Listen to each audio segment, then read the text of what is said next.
My name is Tafadzwa Blessing Magore, but I'm mainly known as Blessing Magore. I'm a musician, music teacher, DJ, producer, anything to do with music. I'm the guy. I was born in Chitungwiza, which is a small town outside the capital city of Zimbabwe. Outside. Which is Harare. So. Yeah, just outside there. Yeah. It was quite a big family. I lived with both my parents. Then they split up, and I've been one city with my dad, one city with my mom. Then sometimes I lived with my grandma. Actually, half of my life in Zimbabwe, I lived with my grandmother. I don't like to call her my grandmother. I like to call her my mother. Because when my mom came to the UK, she became my mother. So my mom never saw my teen life. But my grandmother, she saw that part of my life, that, adolescent, what you call it? Adolescent, is it? Yeah. That's all right, yeah. So, that part, she saw that. But my grandmother, she was in politics. A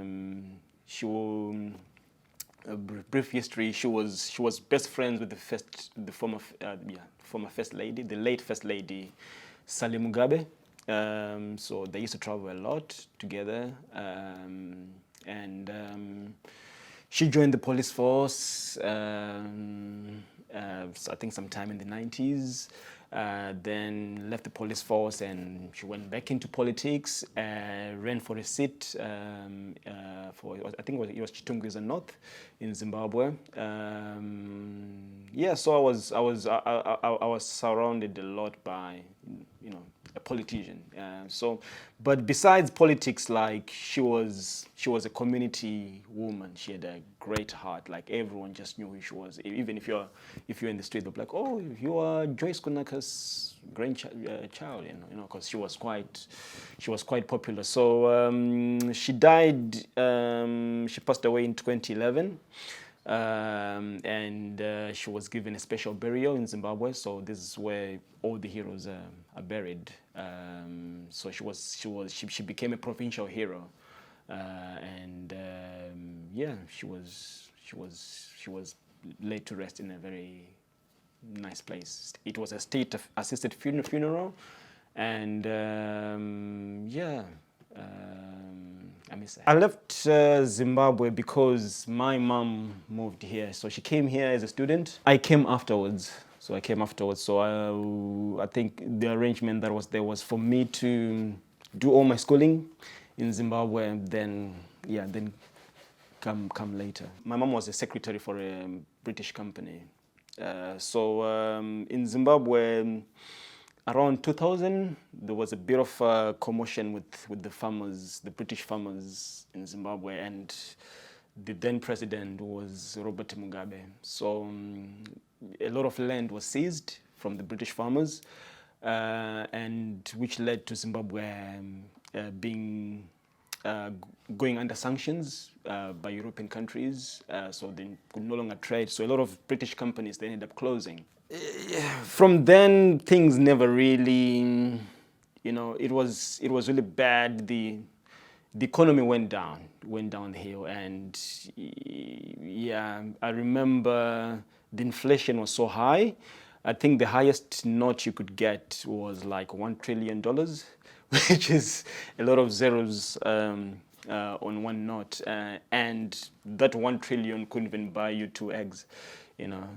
So I remember back in the days, people used to work with heaps of cash, which was literally useless and worthless. So it was quite bad. You couldn't have savings and so forth. So which led to getting rid of our currency. So we ended up just adopting other currencies like the US dollars and the South African rands, the Botswana pula. It did help to a certain degree in terms of exporting stuff, because obviously you've got foreign currency, so you can. But in terms of circulating money now, like the banks, they couldn't really, because it's not our currency. So it led to a lot of black markets. So you could get fuel from, just basically the black market, and everything was just expensive, because it's in US dollars. So they all closed. So like my mom was the only secretary there, so she was kind of given that option to say, hey, if you want to come with us, you can come along, then you can start your new life here and so forth. So mom decided to come to the UK to study medicine. So yeah, so now she's a doctor. So me coming to the UK, I was just coming to join her and start a new life. Yeah. From my knowledge, because obviously I wasn't here, because we're like 7 years away from each other.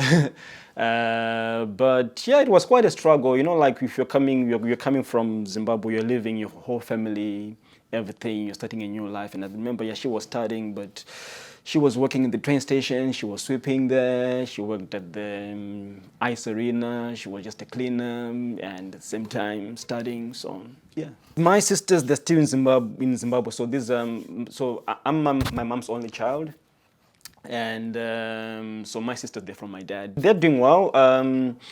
The first one, she started business. So she's working in a small firm in Zimbabwe as a manager there. My other sister, she is a chartered accountant now.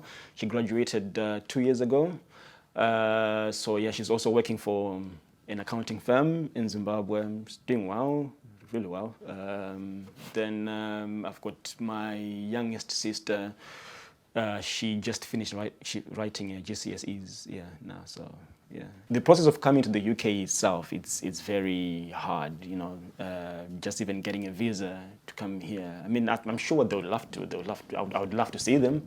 But I think where they are, they've got good jobs. They've got they've got a good life, basically. My coming to the UK was just sudden, like there's this thing where like once you get your visa, you do not tell anyone until you're on the plane. So it was it was sudden. Like so, I sent my application for the visa, and before it even arrived, my mom in faith just said, yeah, I'm getting you that ticket. So the ticket was there already. Then I got my visa. And it was quite a big thing, because no one in my family, in terms of like my dad's side of family, no one had ever traveled abroad. So I was like the first son in the family to go. So like I went, my grandmothers came, my uncles came, like it was just a whole big family send off, and they were like, Blessing, you need to be careful, it's gonna be cold when you get there. Just get some warm clothes. And I got some warm clothes that I thought they were warm clothes, but because I remember I arrived in October, November time, so I was just really getting into winter time.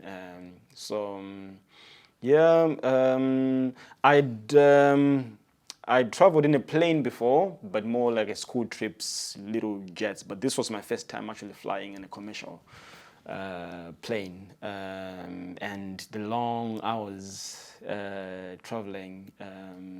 But yeah, then I got here.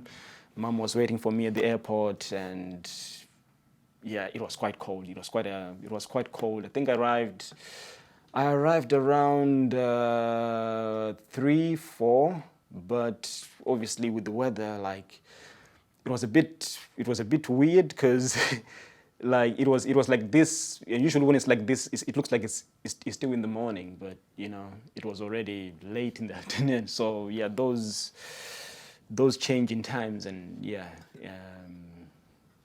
was quite an experience. Well, my mom said, we are going to baptize you, and I was baptized by a massive KFC bucket. And I was like, yeah, this is yours, just eat. So yeah, that was my first food.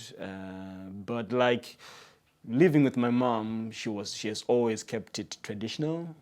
She always tried to incorporate our sadza, our rice with peanut butter, which is another nice delicacy. That's my favorite dish, actually, rice with peanut butter and some mince, and yeah. There's certain things that we take for granted here, and which we hardly had, in Zimbabwe. Electricity. We have it in vast, and the language, like, I went to good school, I learned English, but still it wasn't quite, so in terms of understanding each other, like, I used to kind of struggle, with the accent and all that. The phrases I had that shocked me for the first time, like words like "in it," like "ayap me dark," just those little things, yeah. Like I've become more, I've become in Nottingham City a lot now, so, yeah. So in terms of school, I did most of my schooling in Zimbabwe. So my primary school, high school. So just after finishing my GCSEs, that's when I came to the UK, and I went to New College in Nottingham to study music production. Music tech, know that, work was easy. Finding a job here was so easy. My first job was at Burger King, the one in Parliament Street. I was a cashier, so it was great just meeting people face to face. I think that really helped me with language as well, and just understanding people. So I enjoyed every part of that. Long hours, standing for a long time. But sometimes you get rude customers as well. But I always try to keep my composure all the time. I've never experienced any unfair treatment. I mean, I think I was when I came to Nottingham, I was quite well received. Everyone was welcoming. It was great. Plus, I just enjoy doing music, so every time when I sing, people, they just love what I was doing. So yeah, it was great.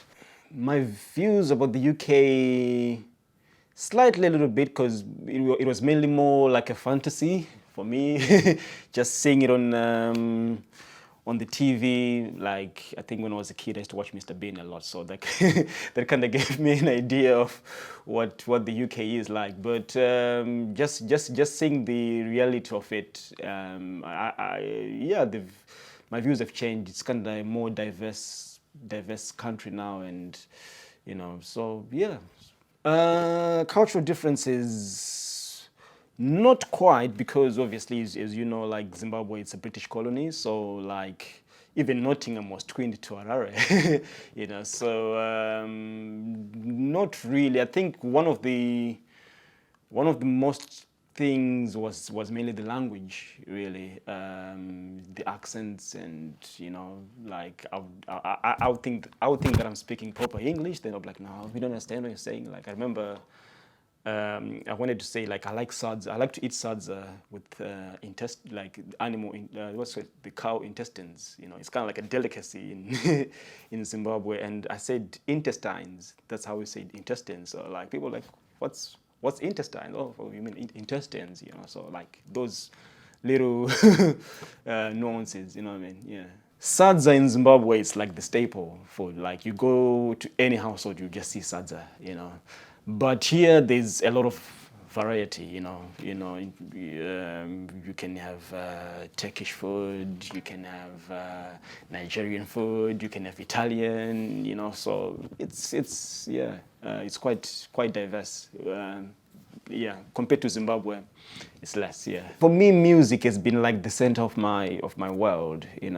And the happiest time of my life in Zimbabwe is when I formed a band, and we got a chance to play with some prominent Zimbabwean musicians, the likes of Oliver Mtukudzi, Choni Somaraire.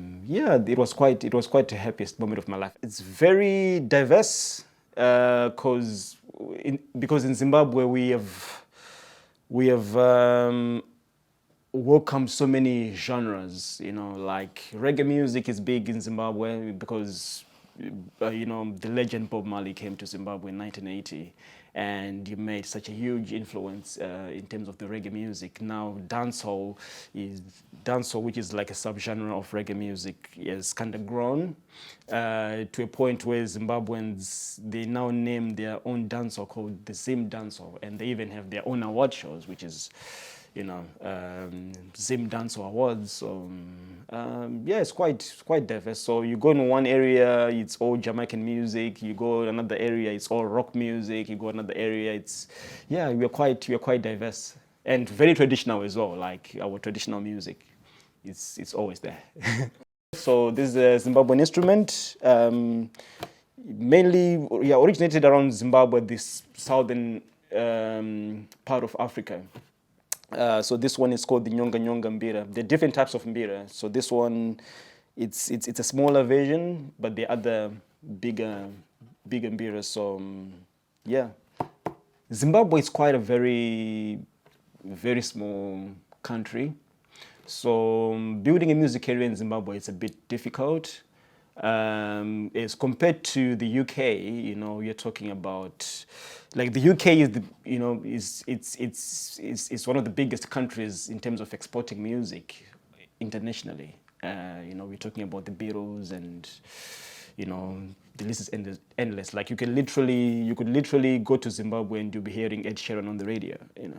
That's how influential the UK music is. So building my music career in this country, it's great. In terms of collaborations, not yet from anyone from Zimbabwe, but I've collaborated with artists from Rwanda, and some of the locals. Rwanda, Nigeria, Gambia, but not quite yet with the Zimbabweans. So obviously, when you're in diaspora in England, they just think I'm making it, I'm big. So, but plus I'm the oldest son as well in my family. I've got other 3 sisters back home. So I always have to set an example. Whatever that I do, being the oldest son in the family. So. Yeah. So the Music Academy, like, it really came out of trying to encourage young people into creativity, because in Africa, it's either you become a doctor, a lawyer, or whatever. And I was never really encouraged to do music growing up. And just imagine my mom, she's in medicine, and my dad is a school principal. So like they were very strong on me doing achieving my academics. But I said, no, I want to go into creativity, which caused a lot of arguing and fighting. So the reason why I started the Music Academy was to just try and encourage the young people now to say, hey, you can still do music, and you can still be in creativity, and you can still earn a good living doing what you're doing. And so that was the whole point. So I teach piano, guitar, drums, bass. We do music production, we do DJing as well. And in the future, I will be introducing the mbira, and I'll be also introducing the marimbas as well. So in terms of the marimbas and the mbira in the UK, it's very rare. I think it's that kind of rare element. It's like the steel pans. It's a very, very rare instrument, and I think it'll be great to just introduce it in the community and make it more accessible to whoever wants to to play. In terms of pushing creativity, I think the UK, it's quite. I mean, the parents they're quite good at supporting their children to pursue what they like to do. I mean, for example, with my music academy, I see a lot of parents actually encouraging their children to say, "Hey, do this," and they'll rather pay. They'll actually pay for their tuition, and so. It's really good. It's really good this side in terms of like whatever the child wants to do, the parents, they're always behind their children and their support, which is something that I wish. Anything I would want to change in my life living in Zimbabwe? Yeah, I just wish I wish I'd spend more time with my family, because I really miss that. I wish I'd connected with more musicians and more artists, and also I think one of the things that I'm really, really passionate about is the African history, because most of African history is oral history, and I wish I could spend more time with the older generation, or the generation before me, and just give me some stories of what life was like, yeah, back in the days, So yeah, I wish I'd spend more time with my elders in that sense. Yeah, I know quite a lot about African history, especially Zimbabwean history, from the time of before the colonization. Yeah, from the Great Zimbabwe, the Mutapa, if you know about that, which is basically like the Wakanda of Africa. Yeah, so I know quite a lot. Mugabe is, depending on how you say it, he's a hero, he's a villain. You can't really pinpoint, because obviously the early 80s, Mugabe was a liberator, He was a liberator, but obviously he was in power for a long time. And being in power for a long time, he kind of became more of a tyrant, really. But yeah, it's the situation with Mugabe is a love-hate sort of a thing. So I think one of his downfalls really was staying in power for a long time. And when he eventually said, I resign, it gave like a big sigh of relief, like among Zimbabweans. And I remember the time I was now in the UK, but like it was like breaking news in for the whole week, really. Like people were marching in the street, people were celebrating, and you're just saying, yeah, finally the guy who's been tormenting us for the past 3 decades, he's gone. So yeah, it was such a big thing. So yeah, so the situation between Zimbabwe and the UK, when that happened, it was pretty much the same. Like most of Zimbabwean diasporans, they had the same feeling, because a lot of Zimbabweans who came to the UK, they were running from the situation in Zimbabwe. So obviously when they say that guy is gone now, everyone was just like, "Oh, it's a new dawn. It's a new life." So that same excitement, and yeah, it was pretty much the same. The politics in Zimbabwe compared to here, it's quite different. I think in the UK, in terms of democracy, we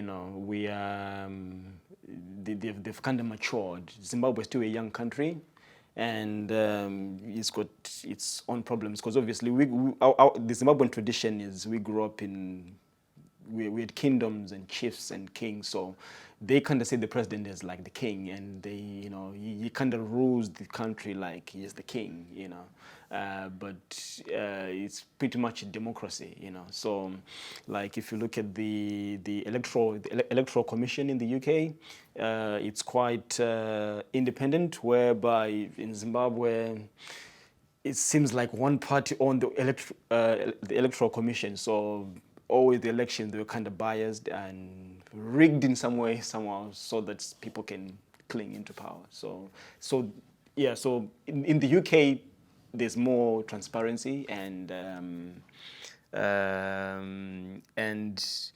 we are good at holding accountable of our political leaders, and if they're not delivering, then a lot of pressure is put upon that, and yeah, there's always a change, you know what I mean? And which is healthy for politics anyways, you know, because these people, they're public figures and they represent us, and if they're not delivering, we should be able to become confident and be free to say that, hey, things need to change now, you know.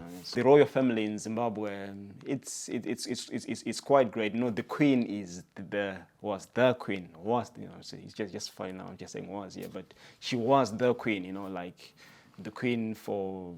It wasn't just like the British queen, but we also as the queen and the royal family. And I remember. Not to say I was born at that time, but like I was watching the videos of Zimbabwean independence and seeing King Charles, who was then Prince Charles, coming to Zimbabwe to receive the Union Jack and all that stuff. Like, yeah, it was great. Like we've always had a great perception about the royal family. My perception about the UK, about the royal family when I moved to the UK, it hasn't really quite changed, especially me meeting them in person, you know. I was one of the beneficiaries of a lot of things from the royal family. Like I also got some funding from the Prince's Trust before, so, and also working with CRIS and yeah, meeting Prince Harry himself, and I was also a beneficiary of his foundation as well. So it's been great. I think the royal family, they, you know, it's part of the British history. You know, it goes way back. You know, and I think it's just a great thing to keep that monarchy, to keep, because it just represents Britain. You know. Yeah, so, you know, the Queen's Guard, the long hats and all that, the horses, the chariots, yeah, it's great, yeah. I'll tell you a little story of how, yeah, I was just at work, you know, and they said, oh, Prince Harry is coming, you know, and yeah, it was quite, like the atmosphere was quite, it was a different day at work than the day, you know, like, because you know that the Prince is coming. And the moment when you arrived, I was unaware. I was unaware that she's arrived, you know. But he was a proper lad, you know, like, you know, I remember him trying out the piano, and, you know, because I was just showing him what I do in terms of like helping in the community. So he was he was just a proper ordinary lad, and we could share jokes and, you know, laugh. I thought that he was gonna come with like bodyguards and all this. I mean, they were there, but like I could hardly notice them. Like, you know, yeah, it was so free. We could take selfies with him, and yeah, it was a great experience. I believe it was in 2016. It was 2016, 2015? Yeah, somewhere there, yeah. I'm sure you'll come back to Nottingham, especially the charities that he used to fund and so forth. Yeah, I'm sure definitely you'll come back. The things that, you know, that kind of identify you as someone from Nottingham, you know, obviously the first one is the football team, Nottingham Forest, and yeah, they're now in the Premier League, which is amazing. And I realized Nottingham, we love ducks a lot. Hey, up me duck, like, you know, that's one thing. And yeah, the accent, you know, like, obviously I don't have the Nottingham accent, but like the accent, you know, like you can just quickly say, oh yeah, it's from Nottingham, you know. So yeah, so the Lions, you know, that's Nottingham for you. So yeah. It goes on and on and on. I have a lot of goals that I need to achieve. Mainly, the first one is I've already achieved that. I've opened a new studio in Nottingham. It's a studio and a music academy. So I teach kids piano, guitar, drums, but also what I want to introduce to them as well is to teach them some of the traditional Zimbabwean instruments like the mbira and the marimbas. Yeah, so yeah, so my goal is to see that growing as far as it can go. Then also personally as myself, just my music to just go as far as it can reach. I'm proud of where I am. I know where I came from. I'm happy where I am, and I look forward to the future.